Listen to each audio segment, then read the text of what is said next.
Hola, buenos días. Estamos a sábado 21 de noviembre. Estamos en el segundo café de la mañana. Y hoy debemos empezar con buenas noticias, vamos a decirlo así. Bueno, noticias agradables. Un agradecimiento. Desde hoy tenemos a disposición un equipo que nos han enviado para hacer las grabaciones desde una de las provincias de España, no vamos a decir nada más. Él sabe quién es, agradecérselo profundamente que nos haya cedido este equipo para poder hacer las grabaciones con más calidad y sobre todo de una manera más ágil. Y como siempre decimos, este programa se hace gracias a la colaboración de todos y no hay que menos que agradecer a esta persona, a Jorge, que nos haya enviado este equipo, gracias al cual podemos hacer más trabajo, podemos esforzarnos todavía más y tenemos que agradecer, como siempre, lo máximo a todo el mundo. Gracias, Jorge. Empezamos hoy con una cosa un poco curiosa, es decir, hoy algunos medios hemos leído, parece que descubren la pólvora. Y alguno dirá, ¿qué viene eso? Pues nada, uno se lee algún diario, el diario de Pedro J en este caso, donde dicen claramente que Podemos se ve fuera del gobierno. Estamos, recordemos, 21 de noviembre. Algunos llevamos informando de este tema desde hace semanas, incluso meses. Pues parece que es el primero de los primeros que está empezando a descubrir la beligerancia interna, los conflictos internos en el gobierno, que no son fruto de la casualidad. En Podemos son conscientes que Sánchez les va a dar una patada a la primera que pueda, ya sea aprobando el plan general de presupuestos, ya sea de otra manera aprovechando cualquier tema judicial. Y sorprende de que se diga a estas alturas. Algunos achacan estos movimientos a las enmiendas precisamente del PGE sobre el tema de los desahucios, etcétera, que han creado conflictos, incluso broncas. Y hemos explicado y volvemos a insistir en el tema. El inicio del conflicto es mucho anterior. Y es tan anterior que recuerdan aquellas manifestaciones de fin de semana que comentamos con especiales incluso, yo creo que ya pasarán 3-4 semanas, donde decíamos que era una piedra de toque de la ultraizquierda, del equipo de Podemos al gobierno para demostrarle que aún controlaban las calles.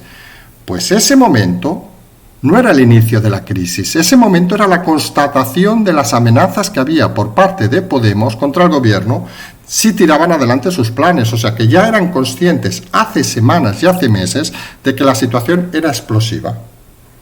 Ahora se dan cuenta algunos medios, bueno, otros siguen sin hablar del tema, diciendo la fortaleza del gobierno, etcétera, etcétera, haciendo caso a algunas frases como esas broncas internas donde Ábalos recuerda a sus líderes que vamos a aguantar 3 años, como intentando mantener la situación, cuando la realidad es la que es.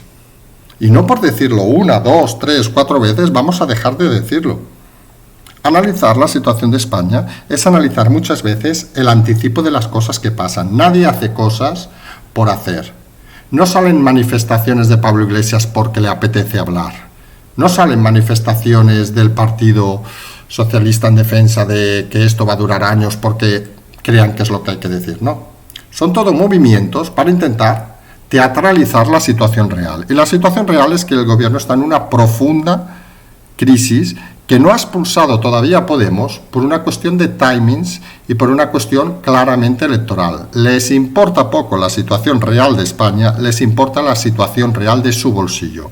Y en ese aspecto, sus números, sus cifras, lo único que están intentando conjugar es que se mantengan en el poder lo suficiente para pagar sus deudas, vamos a decirlo así de claro.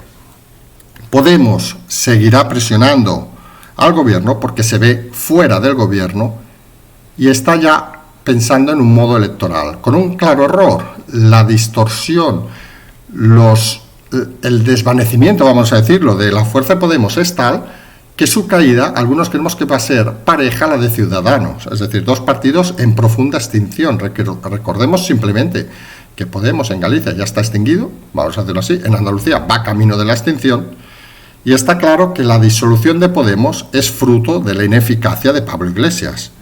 El líder supremo parece que no controla su propio gallinero. Vamos a hacerlo así claro. Se ven fuera y necesitan forzar al máximo. Aprovechan cualquier situación para intentar mover el gobierno. Así, por ejemplo, el caso de Canarias, pues es seguramente los casos más fáciles de explicar. Todos los objetivos van contra Marlaska, lo hemos dicho, ese ministro que no está en ningún lado, que se convierte, digamos, en el personaje a disparar, seguramente porque es un ineficaz, no lo vamos a negar, pero se convierte en aquel lugar central, digamos, donde unos y otros, los del lado de Robles, vamos a decirlo de alguna manera, el Guadiana Robles, y los del lado de Podemos, los correpasillos, se dedican a disparar para intentar poner a un lado a Pedro Sánchez. Porque la situación al final es esa. Pedro Sánchez sigue en ese ninguneo de me muevo, no me muevo, me muevo, no me muevo, los echo, no los echo, y todos intentan aprovechar esos pequeños movimientos, esos escasos movimientos para vinculárselo hacia su lado. Saben que es la única opción que tienen para sobrevivir. Ya veremos hacia dónde van y hacia dónde dejan de ir, pero lo que está cada vez más claro es que este gobierno está en total, y valga la palabra, desahucio, por impago de sus obligaciones, y que parece claro que saltará en un momento u otro. Siempre hemos dicho lo mismo, que alguien entiende en estas palabras que va a saltar mañana, seguramente se equivoca. Que alguien entiende que va a saltar la semana que viene, seguramente se equivoca. Pero a nadie le sorprenda que salte pues un día entre medio o un día pasado. Esto al final es como es. Cuando las cosas están deshechas, acaban disolviéndose. Y este gobierno está en ese camino. Quien crea lo contrario, insistimos, se equivoca. Mientras tenemos la situación del día a día no cambia. Ahora resulta que el ministro Illa confirma de que las vacunas no van a ser obligatorias. Sorprendentemente, vuelve a confirmar que serán a partir de enero, cuando la Unión Europea dice que serán a finales de enero la vacunación masiva. Suponemos que al no decir no obligatorias, está diciendo en el fondo que vamos a tener muy pocas y que solo quien las pida, como si esto fuera una tanda del supermercado o de la carnicería, se le darán. Una manera fácil, digamos, de esconder la realidad, que es que no va a haber vacunas suficientes y que vamos a facilitar desde el gobierno la forma de que no todos los que quieran puedan vacunarse. Ya verán cómo habrá listas para vacunarse y las prioridades, como siempre, van a ser primero los amigos y luego el resto de la gente que no conozca a nadie.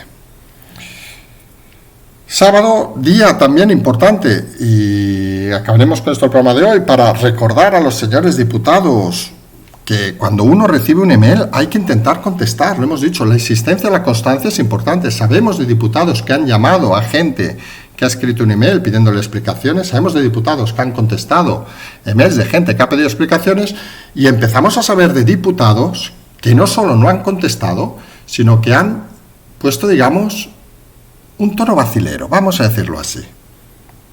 Y hoy tenemos el primer ejemplo, un tal José Luis Acebes del PSOE, Acebes con V, por cierto, por quien quiera buscarlo, José Luis Acebes del PSOE, del que vamos a hacer un especial esta tarde explicando su currículum, sus cositas.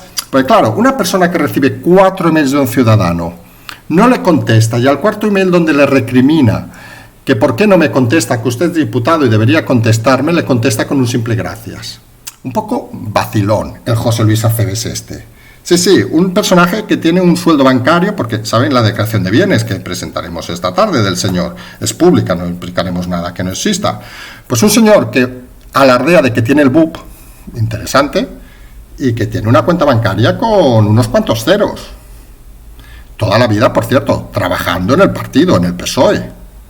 Ya ven, suponemos algunos que la educación que no ha recibido es la que utiliza para contestar a los ciudadanos, vacilando, con malas formas y chuleando. Y lo dijimos en su momento, invitamos a todo el mundo que crea que los diputados no contestan de forma eficiente a que nos lo envíen. Pues nosotros sí que vamos a explicar a los diputados, y aunque lo lean 50, lo lean 100, nos da igual. Vamos a explicar quiénes son estos diputados mal educados que no solo no contestan, sino peor aún, vacilan a los ciudadanos que les votan.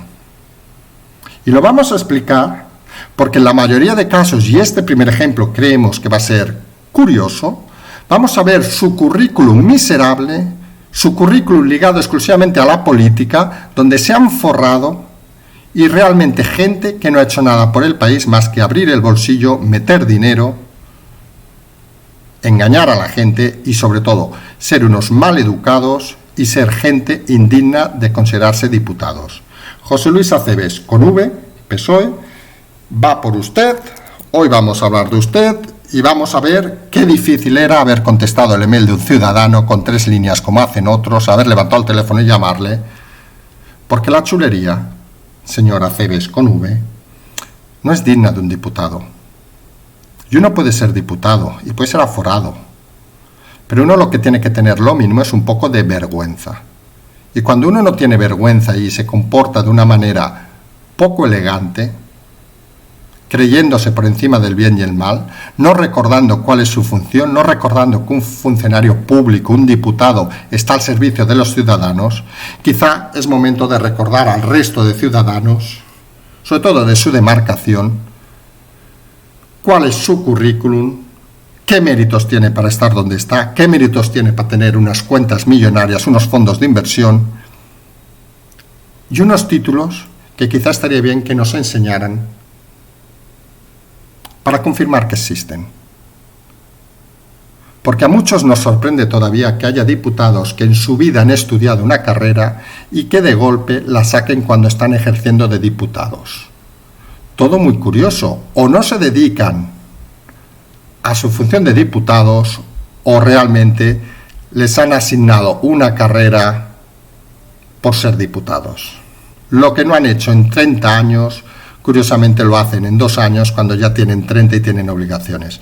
Otro currículum curioso, obviamente no estamos hablando aquí de un ministro ni nada, estamos hablando de un simple y llano diputado, pero si hemos visto los currículums de sus líderes, imagínense cómo pueden ser los currículums de esta gente con 0 formación, con 0 dedicación y sobre todo con 0 educación con la gente que vota. Lo dijimos. A los diputados hay que insistirles, hay que enviarles mensajes y cuando no contesten, pues explicaremos su vida, que total, seamos sinceros. Seguramente a nadie le han interesado durante estos años, pero a algunos nos preocupa que ciertos diputados se estén forrando literalmente, acumulando dinero, no con una formación innata, o una formación 0, una formación vergonzante, vamos a decirlo así de claro, sino sobre todo por una mala educación y una vacilación que no es digna de ser diputado. Lo veremos hoy durante la tarde, mientras, como siempre decimos, cualquier novedad estaremos aquí y volver a agradecer a Jorge el apoyo suyo con estos nuevos equipos. Como siempre decimos, seguimos.